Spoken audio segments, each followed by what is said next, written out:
Hello, അപ്പോൾ നമ്മുടെ ഇന്നത്തെ ഡിന്നറിൻ്റെ സ്പെഷ്യൽ കണ്ടാലോ. ഇന്ന് ഞാനിവിടെ ഒരു എഗ്ഗ് കുറുമയാണ് കേട്ടോ ഉണ്ടാക്കുന്നത്. അതിനായിട്ട് ഇത് എണ്ണ ചൂടായപ്പോൾ എണ്ണയിലേക്ക് കടുക് ഇട്ടിട്ടുണ്ട്.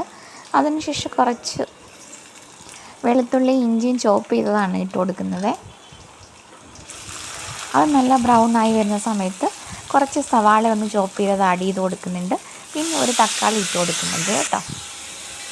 ഇത്രയും നന്നായിട്ട് വഴറ്റിയെടുക്കണേ. എണ്ണയിൽ കിടന്നത് നന്നായിട്ട് വേണ്ടി വരുന്ന സമയം കൊണ്ട് നമുക്കിതിലേക്ക് വേണ്ട അരപ്പൊന്ന് തയ്യാറാക്കിയാലോ. അതിനായിട്ട് ഞാനിവിടെ 1 കപ്പ് തേങ്ങ എടുത്തിട്ടുണ്ട്.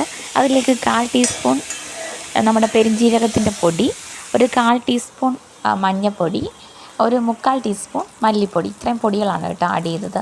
അത് നന്നായിട്ട് വെള്ളവും കൂടി ചേർത്ത് അരച്ചെടുക്കണേ.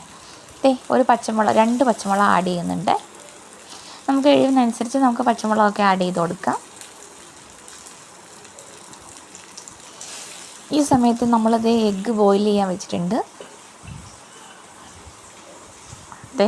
ഇനി നമുക്ക് തലേ ദിവസം തന്നെ അപ്പത്തിൻ്റെ ബാറ്ററൊക്കെ തയ്യാറാക്കി വെച്ചതുകൊണ്ട് തന്നെ നമ്മളിനി അപ്പമാണ് കേട്ടോ ചുട്ടെടുക്കുന്നത്. എല്ലാ തവണ അപ്പം ഉണ്ടാക്കുമ്പോഴും ഫസ്റ്റ് അപ്പം ഒന്ന് ഫ്ലോപ്പ് ആവാറുണ്ട്. അത് കഴിഞ്ഞ് എല്ലാം നല്ല കറക്റ്റായിട്ട് വരും. ഈ മാവ് ചെറുതായിട്ടൊന്ന് ലൂസ് കൺസിസ്റ്റൻസിയിലാവാനുണ്ടായിരുന്നു. അതുകൊണ്ടാണ് കേട്ടോ ഫസ്റ്റ് അങ്ങനെ ഇരിക്കുന്നത്. ഇനി ഇതിൽ കുറച്ചുകൂടി വെള്ളം ആഡ് ചെയ്ത് നല്ല ലൂസ് കൺസിസ്റ്റൻസിയിലാക്കിയിട്ടുണ്ട്. ഇനി നമുക്ക് ആ അരപ്പ് അതിലേക്ക് ഒഴിച്ചു കൊടുക്കാം. എന്നിട്ട് നന്നായിട്ടൊന്ന് മിക്സ് ചെയ്തെടുക്കണേ. ഇനി ഒരു 5 മിനിറ്റ് ലോ ഫ്ലെയിമിലൊന്ന് കുക്ക് ചെയ്തതിന് ശേഷം നമുക്ക് ബോയിൽ ചെയ്ത എഗ്ഗ് വേണമെങ്കിൽ കട്ട് ചെയ്തിടാം, അല്ലെങ്കിൽ അതേപോലെ തന്നെ നമുക്ക് ഈ കറിയിലേക്ക് ഇട്ട് കൊടുക്കാം കേട്ടോ. അടിപൊളി ടേസ്റ്റി ആയിട്ടുള്ള ഒരു എഗ്ഗ് കുറുമയുടെ റെസിപ്പിയാണ്. എല്ലാവരും ഒന്ന് തയ്യാറാക്കി നോക്കണം. വേണമെന്നുണ്ടെങ്കിൽ ലാസ്റ്റ് കുറച്ച് മല്ലിയിലയോ പുതിനയിലയോ ഒക്കെ ഉണ്ടെങ്കിൽ ആഡ് ചെയ്താൽ കുറച്ചുകൂടി ടേസ്റ്റ് ആയിരിക്കും.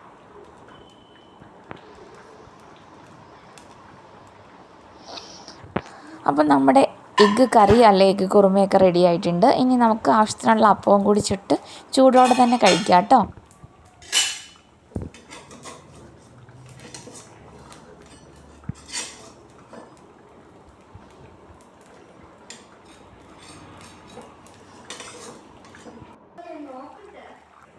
അപ്പോൾ എങ്ങനെയാണ് വീഡിയോ ഇഷ്ടപ്പെട്ടെങ്കിൽ നമ്മുടെ ചാനലൊന്ന് ഫോളോ ചെയ്യണേ. ഇതേപോലെയുള്ള സിമ്പിളായിട്ടുള്ള വീഡിയോസും റെസിപ്പീസും ഒക്കെ ആയിട്ട് ഇനിയും കാണാം. അപ്പത്തിൻ്റെ റെസിപ്പി വേണമെങ്കിൽ അതുകൂടെ ഒന്ന് കമൻറ്റ് ചെയ്യണം.